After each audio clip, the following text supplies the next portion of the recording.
انتقال ہو تبھی اس آیت کو پڑھا جائے. ضروری نہیں ہے کہ کسی کا انتقال ہو تبھی اس آیت کو پڑھا جائے گا.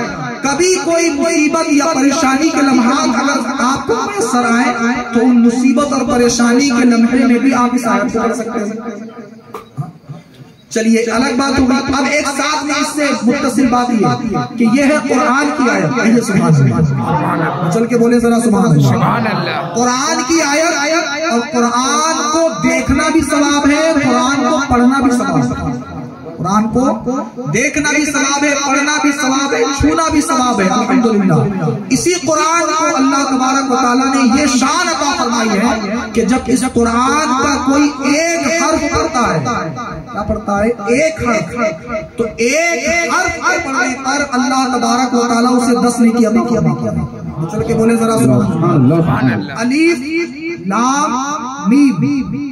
امام بخاری فرماتے ہیں رحمۃ اللہ تعالیٰ علیہ کہ الف لام میم یہ ایک حرف نہیں ہے, بلکہ الف ایک حرف, لام ایک حرف, میم ایک حرف. کتنے ہوئے؟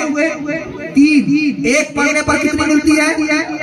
2 پڑھنے پر کتنی ملے گی؟ اور 3 پڑھنے پر 30 نیکی. الف لام میم آپ نے پڑھا, کتنی نیکی مل گئی؟ 30 نیکی. اب انا للہ و انا الیہ راجعون گھر جائیے گا اور سورہ بقرہ کھولیے گا, دوسرا پارہ, دوسری رکوع, اور کھولنے کے بعد اس آیت کو نکالیے گا اور اس آیت کے ایک ایک حرف کو کاؤنٹ کریے گا, ایک ایک حرف کو کاؤنٹ کریے گا, اور کاؤنٹ کرنے کے بعد آپ خود نتیجہ نکالیے گا کہ آپ کو اس ایک آیت کے پڑھنے پر اللہ کتنا ثواب عطا فرماتا ہے.